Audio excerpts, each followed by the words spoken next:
थोड़ा श्रवणेंद्रिय को सावधान रखिए।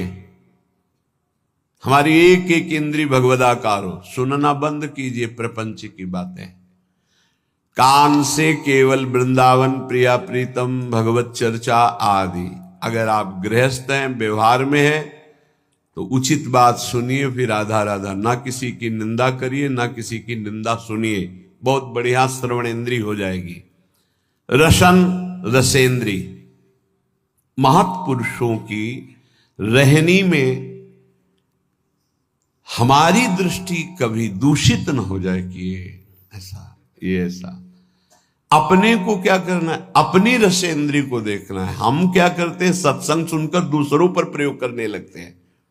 ये बड़ी बहुत कठिन है, महापुरुषों को पहचान पाना बहुत कठिन है, बहुत कठिन है।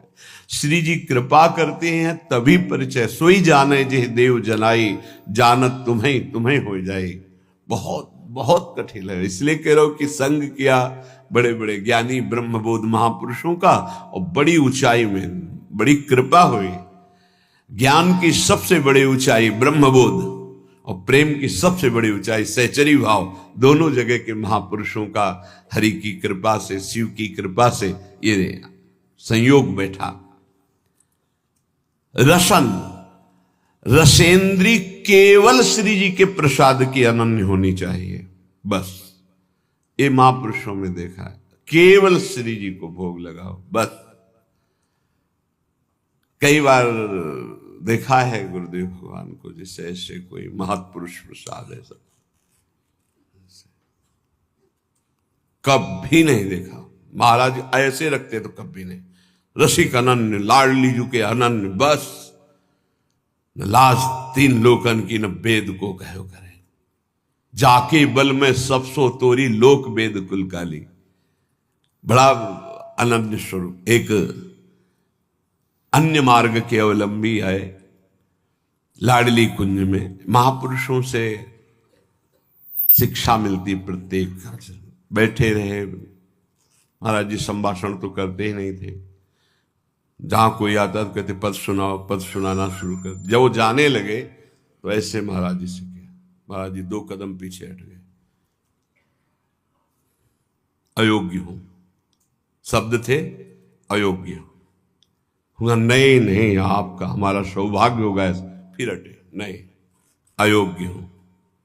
तो उनसे हमने इशारा किया महाराज जी। जब वो चले गए तो पूछा महाराज जी क्यों नहीं। उनका सब भगवत स्वरूप है, पर जो हमारी श्री जी की सेवा में नहीं, आलिंगन नहीं कर सकते। हमारा आलिंगन होगा तो हमारी श्री जी की सहचरी का ही होगा, अन्यथा बलिहारी अनन्य निष्ठा। कोई ऐसे बिरले अनन्य रसिक रसेंद्री, ये केवल श्री जी के प्रसाद का ही स्वाद ले, चाहे जल हो चाहे भोजन। अगर चूक हो गई तो ध्रुवदास जी ने लिखा है कि अगर अमनिया आप लेते हो तो ताको बड़ो अपराध है, ये आपकी बुद्धि को रस क्षेत्र में नहीं जाने देगी। ये आजकल ऐसी बहिर्मुखता चल गई, बोतल खोली ऐसे खड़े खड़े पे। नहीं भाई, जल पीना, रुकिए आप। अगर आप वैष्णव हैं तो आपके पास झोली होनी चाहिए, गिलास होना चाहिए। आप ले लीजिए गिलास, उसको धोइए, जल भरिए, राधा वल्लभ लाल की जय, प्रभु जल पान कीजिए। भाव में 1 सेकंड लगता है, राधा राधा राधा पान कर लिया। पानी भी बिना अर्पित किए हुए, बिना नाम लिए पानी।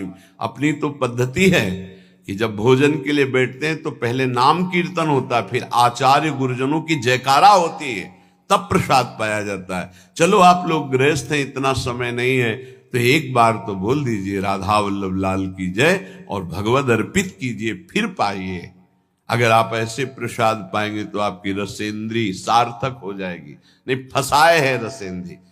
कितने घृणित हैं, शरीर के अंगों को खा रहे हैं। वो जिसे कहते हैं, वो फोड़ के देखो क्या लिबलिबा भरा है, दलित दुराए, उसको खा रहे, कह रहे हैं हम बहुत बलवान हो जाएंगे। अध्यात्म बल बड़ा होता है या शरीर बल बड़ा होता है? जीत के दिखाओ काम क्रोध लोभ मोह मद मत्सर को। ये भक्षा भक्ष खाने वाले जीत के दिखाओ तो तुम्हें महावीर समझे। अगर कोई जीता है आज तक इन शत्रुओं पर तो अध्यात्म बल से जीता, शारीरिक बल से तो रौंद देंगे तुम्हें। क्या शारीरिक बल? जे गिर चरण दे हनुमंता, चले उसगा पाताल तुरंता, जिम अमोघ रघुपति कर बाना, यही भांति चले हनुमाना। ये वीरता आती है, नाम भगवान का निरंतर चल रहा, सात्विक भगवत पार्षद में अध्यात्म बल से। ये इधर उधर जीव जंतुओं को उबाल करके बेचारे बलहीन पशुओं को भक्षण करना, इन राक्षसी वृत्ति से थोड़ी बल आता है। अभी रसेंद्री की तृप्ति के लिए भाग रहे, कौन बना रहा कोई मतलब नहीं।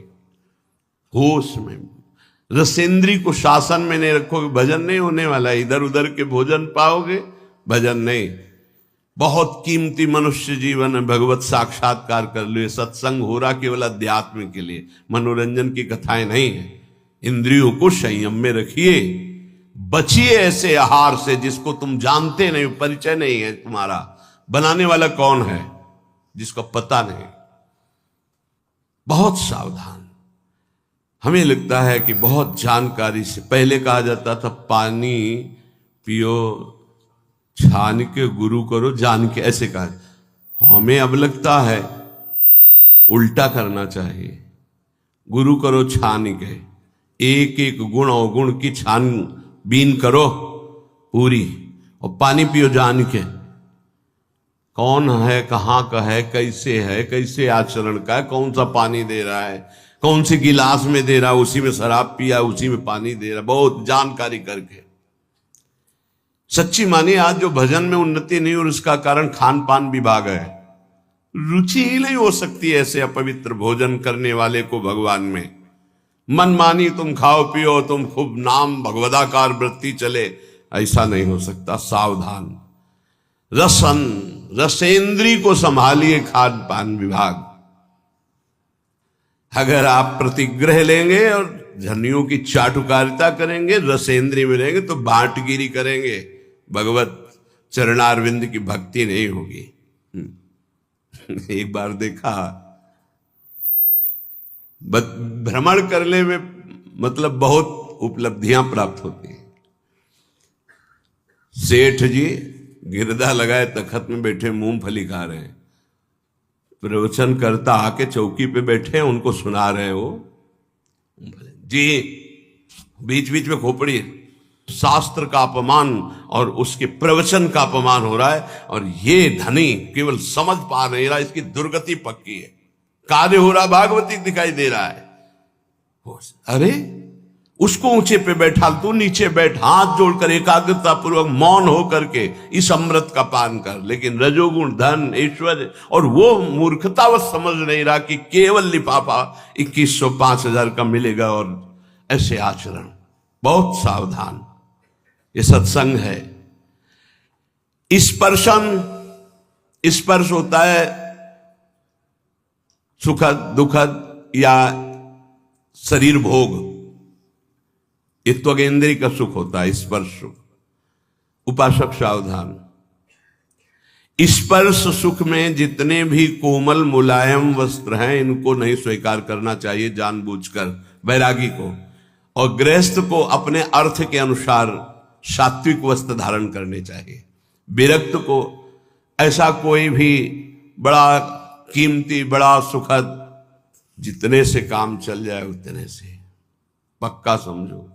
भगवान को प्राप्त करना है तो ये नियम बना लो, कम पैसे की चीज का प्रयोग करना, कम चीज का प्रयोग करना। जितने कम पैसे वाले से काम चल जाए उतने से अपने को चलाना, जरूरत पड़े तो दूसरे के लिए सुख संविधान कर देना, अपने वैसे ही रहना।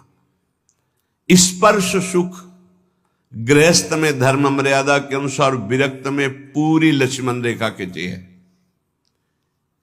ये सुख सुविधाएं शरीर को कमजोर कर देती है, ध्यान रखना।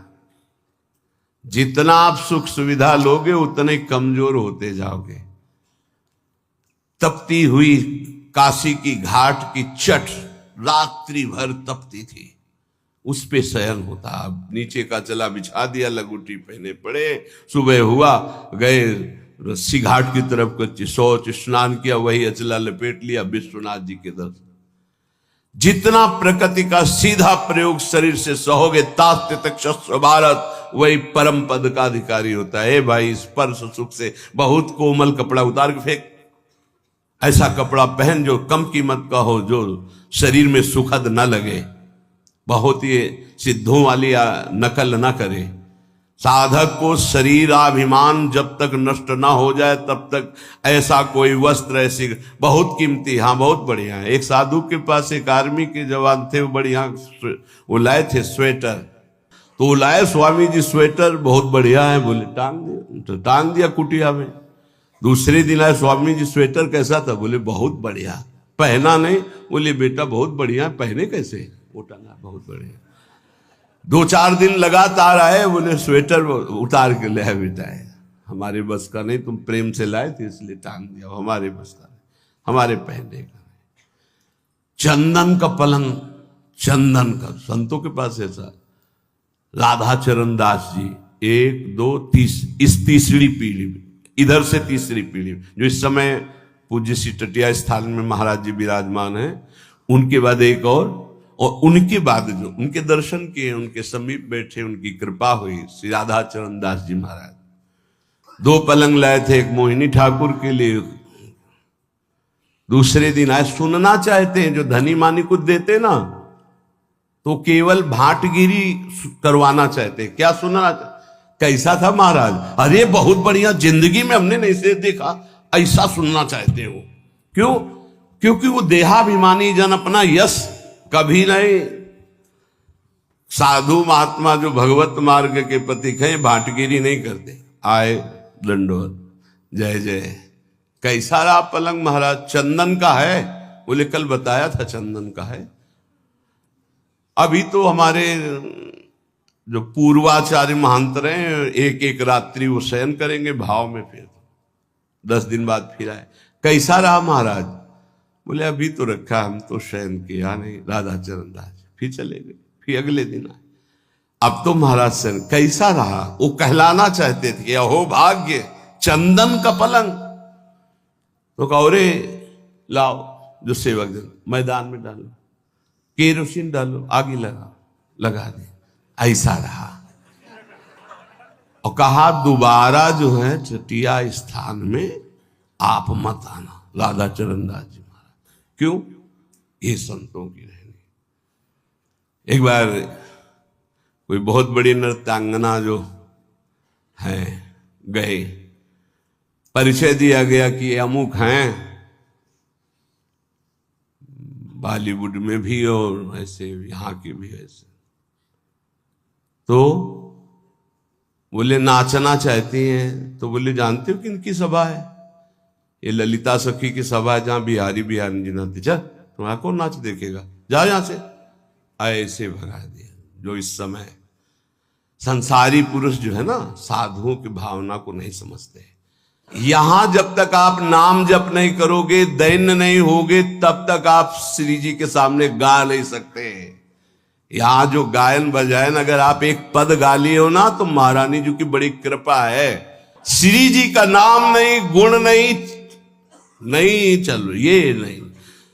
तो यहां स्पर्शन, श्रवणेन्द्री, रसेंद्री, ये बहुत ध्यान देने योग्य बात है कि अपने को अपनी महारानी जू, अपने लाल जू, बस दूसरी चर्चा नहीं। जो दैन्य होके आया, रोवा वहां, तो हमने देखा यहां पास हो गया। अहम जरा सा किया, हाँ, जहां मान गुमान लकुटले ठारी, डरपत कुंज बिहारी, वहां आप गा रहे हैं। ध्यान रखना, महारानी जू यहां विराजमान महारानी जू हैं। क्षणक घ्राण में एक क्षण भी कोई सुगंध ऐसी मत सूंघना जो प्रियालाल को अर्पित ना हो। अभी आने लगेगा प्रियालाल के प्रति ठसक हमारे माई श्यामा जी को राज। ये कोई भी सुगंध श्री जी को अर्पित है? हाँ, ओह भाग्य, श्री जी को अर्पित नहीं है। नहीं, हमें नहीं ऐसी सुगंध सूंघनी जो हमारी प्रिया जी ने पहले स्वीकार ना किया हो। हमारी घ्राणेन्द्री पतिव्रत धर्म की तरह, रसेंद्री, श्रवणेन्द्री, वाकेंद्री कौपीनवंता खलु भाग्यवंता, कौपीन लगाए हुए हैं और पवित्र, परम पवित्र, ये जो प्रतिग्रह रहित तो वस्त्र हैं, परम पवित्र हैं, वो धारण। एक प्रार्थना है उपासकों से, जब तक आपका वस्त्र शरीर रक्षा के लिए समर्थ है तब तक दूसरा वस्त्र मत लो। क्यों लेते हो? 2 कौपीन, 2 मार्किन नीचे पहनने के लिए, ऊपर के 2 वस्त्र बहुत, बस इसके अलावा बक्सा नहीं होना चाहिए, ये तह लगा करके नहीं, ये गलती ना होने पावे जीवन में। अगर विरक्त भाव में हो तो जितने से शरीर ढकता है, और वो ढकने वाला कपड़ा जब तक नष्ट ना हो जाए, नष्ट ढकने की क्षमता नहीं रह गई, तब तक वस्त्र का परिवर्तन नहीं होना चाहिए।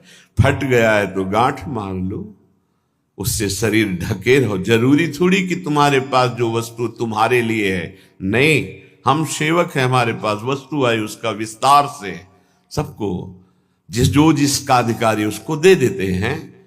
जैसे सूर्य प्रकृति से अपनी उष्ण किरणों के द्वारा जल संग्रह करता है और समय आने पर वर्षा देता है, ऐसा साधु होता है।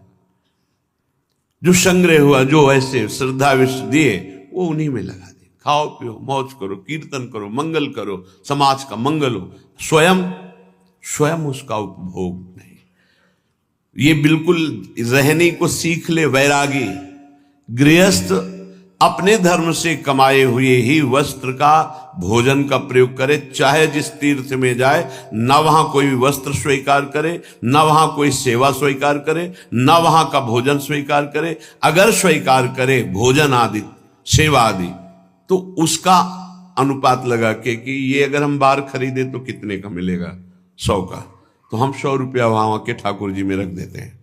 वो ले ना ले, 100 रुपया रख देते।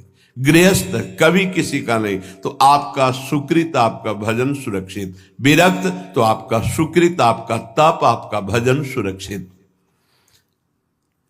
जो श्रीपाद कह रहे हैं, फलम वा मूलम वा किमपि दिव शांति कवलयन, 24 घंटे में एक बार शाम टाइम, फलम वा मूलम वा किमपि दिव शांति कवलयन, फल मूल अथवा अन्न आदि कुछ भी मिल जाए, 24 घंटे में एक बार पेट भरने के लिए पर्याप्त है। चलो, श्री जी का प्रसाद 3 बार मिलता है, लेकिन प्रमाद स्थिति के लिए नहीं। अल्पाहार कीजिए और खूब भजन परायण रहिए। सच्ची मानिए, बड़ा धोखा होगा अपने साथ यदि हम खान पान सुख सुविधाओं को स्वीकार करके भजन न करें। प्रिया प्रीतम के पद, प्रिया प्रीतम की सेवा, प्रिया प्रीतम के चिंतन से जो सेकंड क्षण रहित गया, हानि हरिवंश के नाम अंतर परे, लाभ हरिवंश उच्चरत बानी। तब सुख हरिवंश गुण नाम रसना रटत, और बहुवचन अति दुखदानी।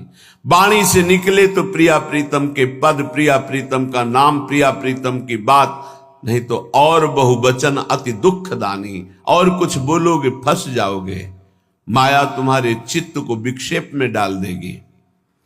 फलम वा मूलम वा किमपि दिव शांते कवलयन। सुन लो, स्थिति से चलना। बोले बंद आज से, अब 10-5 दिन समय के केवल पाएंगे, और शाम के इतना पाएंगे कि सुबह दोपहर शाम अगर तीनों पाते थे उससे ज्यादा, तो भी भजन नहीं होगा।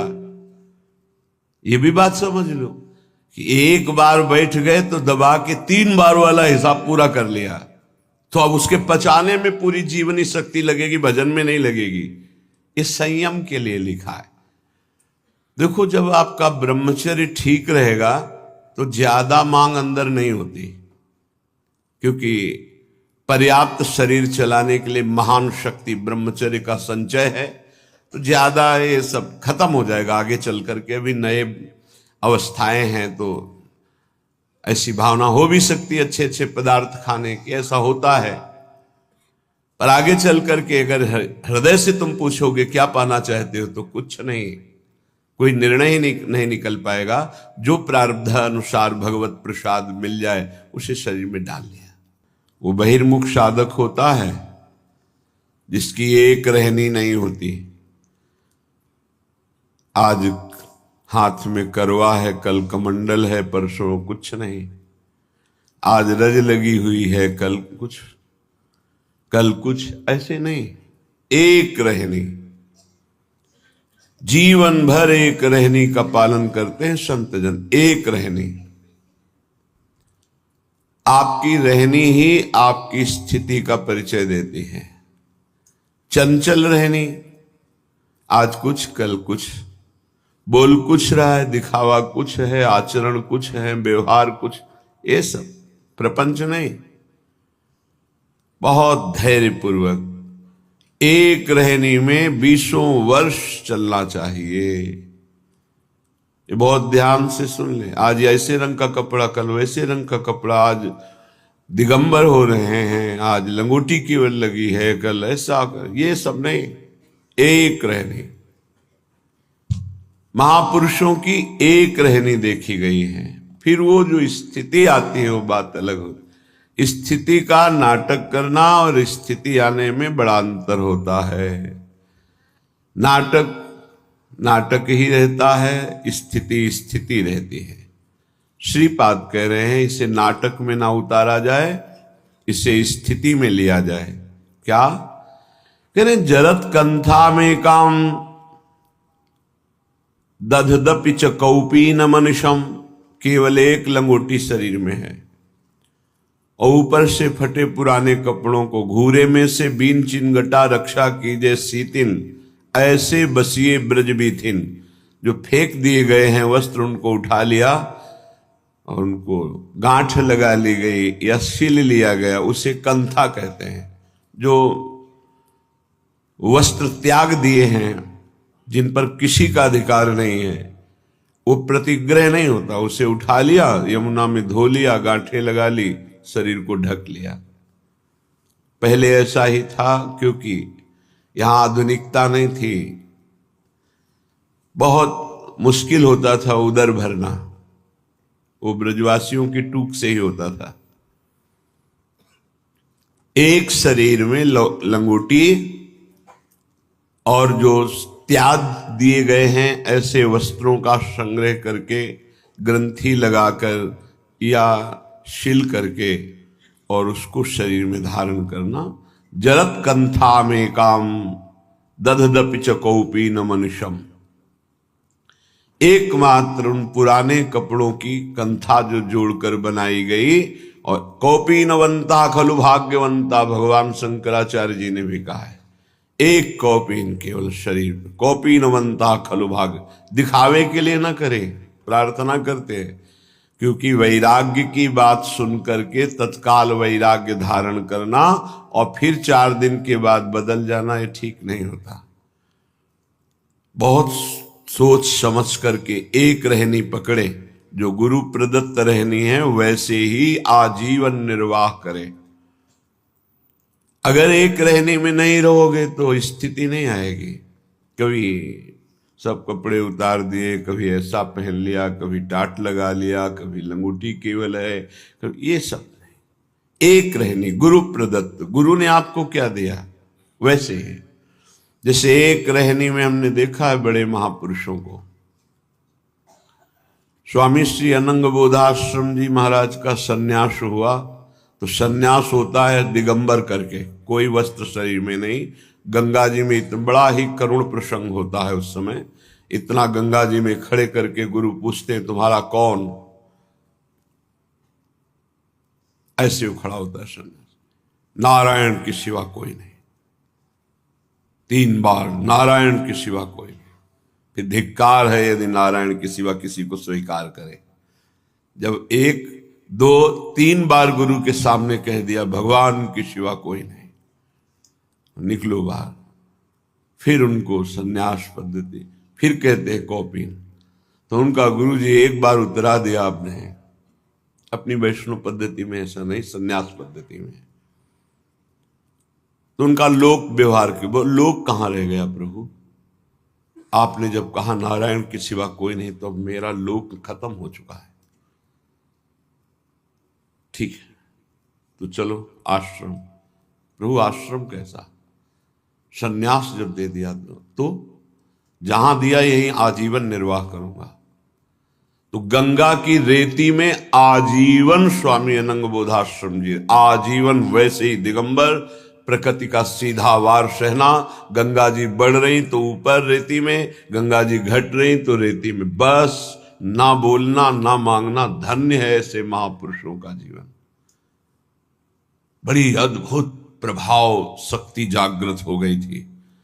धर्म सम्राट करपात्री जी आदि साष्टांग दंडवत करते थे जाके। एक रहने देखिए, श्री सुरेशानंद जी महाराज, तरी गंगा किनारे पड़ता है, दिगंबर, माताएं बहनें आ गई, एक वस्त्र से ऐसे डाल लिया, वो इतना ढक गया, बस वही अचला आजीवन। एक रहनी, संतों की एक रहनी होती है। जो वस्त्र गुरु प्रदत्त है धारण कर लिया, आजीवन वैसे ही। ये नहीं कि आज सुना तो सब फेंक दिया और वो शुरू किया, 4 दिन बाद फिर वृत्ति बदली तो फिर आ गए। ऐसे नहीं चला जाता परमा। ये मरकट वैराग्य कहते हैं। वैराग्य को धैर्य पूर्वक गुरुजनों के आदेशानुसार धारण किया जाता है और उसी पद्धति से चला जाता है। गुरु जी का अनुकरण भी नहीं किया जाता, उनकी आज्ञा का पालन किया जाता है। गुरु जी ने जो दिया, लाल वस्त्र थे उतरे, और जो दिया वो मार्किन लाल थी, ऊपर की मार्किन लाल गेरुआ, फिर सफेद कर दिया, और ये पीला आजीवन उसी का, उसमें कोई परिवर्तन नहीं। गुरु जी नीला पहने, काला पहने, पीला पहने, सब फेंक दें, हमें आदेश क्या करेंगे? हमें आदेश कर दे सब फेंक दो, अभी फेंक देंगे। हमें आदेश करें अमुक वस्त्र धारण करो, वही धारण करेंगे। हमारा वैराग्य गुरु के श्रीमुख से है, मनमानी नहीं। तो उपासक जिसे ऐसे वैराग्य की बातें सुने ना और फिर कल से शुरू कर दे, कुछ हैं जो मनमुखी है, नहीं जानते हैं। पूरे शरीर में रज लगाने का आदेश है, कोशिश करो गुप्त रूप लगे। ऐसे प्रगट में लगा लिया गीली करके, और शरीर में सूखी लगा लिया। साधारण ऐसे व्यवहार में रहो, कोई तुम्हें जान न पावे कि तुम ऐसी भावना क्यों। एक दिन स्टील का कमंडल ले लिया, दूसरे दिन करवा ले लिया, तीसरे दिन लौकी ले ली, चौथे दिन नारियल का। ये सब मनमुखी बातें नहीं होनी चाहिए। एक अगर करवा ले लिया तो आजीवन उसी में। ये नहीं दिखावे के लिए करवा, पीछे स्टील के पात्रों का प्रयोग, ऐसे नहीं। अगर जो जीवन में धारण किया आजीवन। हमने संतों को देखा है, एक संत है खप्पर रखते नारियल का, टोपी की तरह रख लिया और उसी को से मांग के पा लिया, उसी को फिर ऐसे रख लिया। क्या मस्ती संत हो गई। आप लोग रज का सेवन करते हैं, रज का ही सेवन करें। जो रज के पात्र हैं, शरीर में रज लगाना, रज का तिलक, प्रसादी, चंदन रज के पात्रों में पाना, अपनी शैया में रज डालना। कई बार पीछे चर्चा हुई, सूखी रज डाल के भले ऊपर से चद्दर डाल लीजिए, लेकिन आप सैया में रज में ही शयन करते हैं, ऐसा भाव होना चाहिए और रज पड़ी होनी चाहिए। ये यहाँ की सिद्धि है, समझ जाओ तो समझ जाओ, नहीं माया समझने नहीं देगी।